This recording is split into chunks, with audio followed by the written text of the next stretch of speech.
なんだかんだ AI より早くて確実。今回は Photoshop を使った一撃ドット化テクニックを紹介していきます。こんにちは、専門学校講師のいられさんです。最近いろいろ AI でできるようになってきてはいますが、なんだかんだ指示を繰り返すより自分が作った方が早いんじゃねって思ったことありませんか？今回は実は AI よりスピーディーで高品質な結果を出せる Photoshop のすごい使い方を紹介していきます。今回はその中でもドット化する方法を解説していきます。内容は大きく分けて次の3つです。ドット化するための基本手順、クオリティを上げるための最重要ポイント、そして作業を爆速化する応用テクニック。この流れを知ると AI が言うことを聞かなくてイライラするっていうことが確実に減ります。ではどんなテクニックなのか一緒に確認していきましょう。このチャンネルでは楽しく分かりやすくをモットーにデザイナー、クリエイター、センスを磨きたい人のために情報を発信しています。続けて見ているうちにスキルアップするはずです。役に立つ情報だなと思ったら友達や SNS などに拡散をお願いいたします。高評価とともにぜひポチッとお願いします。それでは始めていきたいと思います。まずはじめに加工元となる画像を用意します。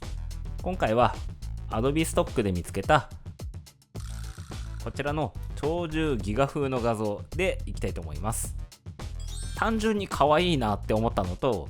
ドットになった時にちょっとモンスターみたいに見えて面白いんじゃないかなと思って選んでみました。こちらの画像がですね、ファイルの番号がこちらになります。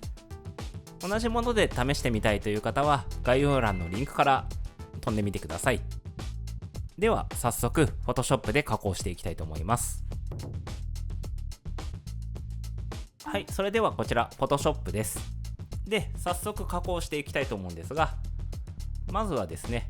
イメージのモード、グレースケール、こちらを選んでいただいて破棄しますと、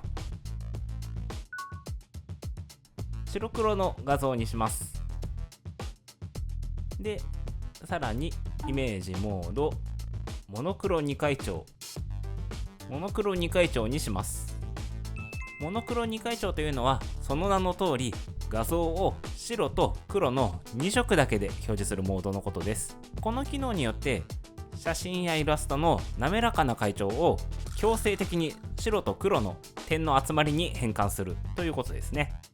で、出力、こちらが今40ピクセルになってますけれども、これ画像によって適切な数値が変わるので法則だけ覚えておいてください。一回数値が少ない状態でやってみますけれども、数値が少ないとドットが荒くなります。少なすぎると原型すら残りません。で、数値が大きいとあまり変わった感じがしない。2回調にはなっているんですが、細かく書かれすぎていてですね、ドット感がなくなるということで、いい感じの数値を選んであげるのが大事ですかね。今回は40ぐらいでいきたいと思います。種類、使用する種類ですね。ハーフトーンスクリーン、こちらを選んでください。ハーフトーンは色の濃淡を点の大きさや密度で表現する手法のことです。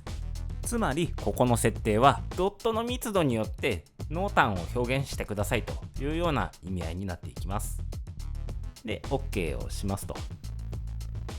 で、すぐ表示されるのがハーフトーンスクリーンの設定です。この設定は基本そのままで OK です。見た目に劇的な変化はないんですが、いじるとすれば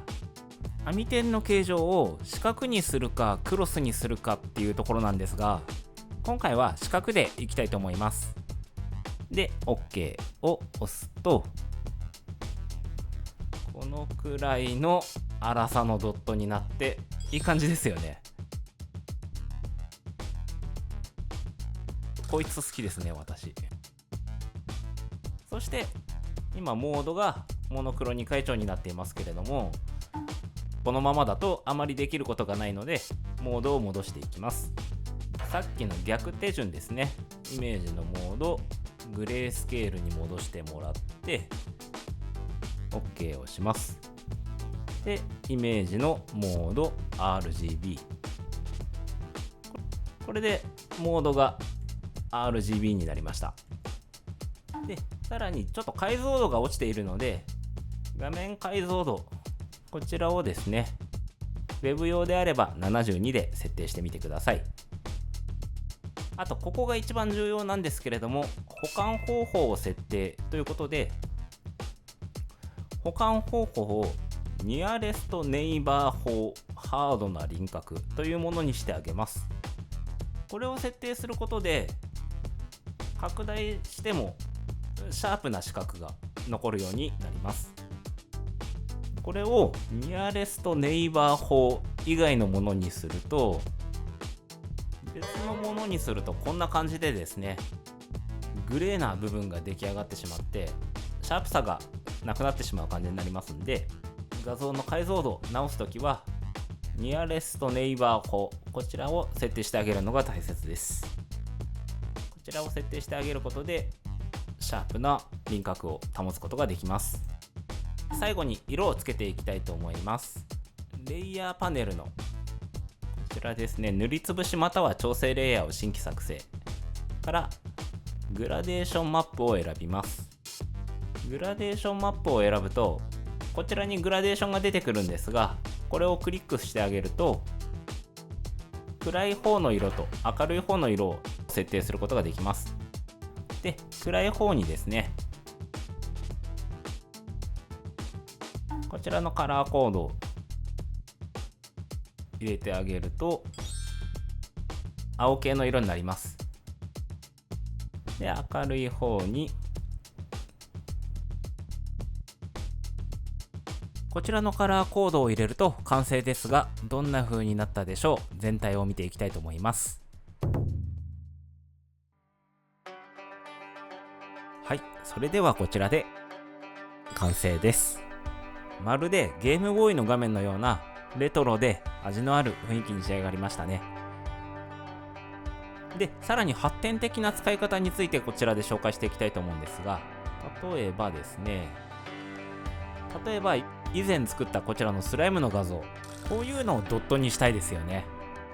でも何回も同じ操作をやるのはめんどくさい。そんな時に便利な方法があるんです。今のいろいろやってきた手順をワンクリックで設定する方法があって、それがウィンドウのアクションという項目で、こちらが要するに、マクロみたいなものです。このアクションを設定してあげるとゲームボーイ風にっていう私が名前つけたんですが、こちらでですね一通りの操作が自動実行できるようになっていまして、項目を再生するともう一撃でゲームボーイ化します。すごいですよね。何でもできますね。もうこれで例えばこんなイチゴの画像をゲームボーイにしようと思ったらポチしたらこんな感じで出来上がりますし、スマホの画像をゲームボーイ風にしてもなんだか面白い感じに仕上がりますよね。ということでですね、今や AI でいろんなこともできるようになっていますが、このアクションとか自分で色を設定できるとか、そういったところを加味していくと、まだまだやっぱり Photoshop とかイラストレーターとかそういったソフト有用であってプロの技術かなと、まだまだそういう風に感じています。こちらの詳しい設定方法の解説はイラストレーターの操作にはなるんですが、以前のこちらの動画で解説しているので、よければそちらの動画をご覧ください。ということで今回の動画は以上となります。今回の動画のように私から直接イラストレーターの基礎を学ぶことができる有料講座も好評です。新しく即戦力レベルアップ講座という初級中級向けの講座も登場しています。1時間程度の短い講座ですが、すぐにレベルアップを実感できるはずです。私のいられの本も発売中です。いずれも YouTube で扱っていない内容を多数含んでいるので、興味のある方は概要欄のリンクからぜひチェックしてみてください。この動画が役に立った、参考になったと思う方はチャンネル登録、高評価よろしくお願いいたします。私は YouTube の他に X、ブログ、TikTok もやっています。ぜひそちらの方もよろしくお願いいたします。ここまでご視聴いただきありがとうございました。関連動画や次の動画でお会いいたしましょう。ではまた。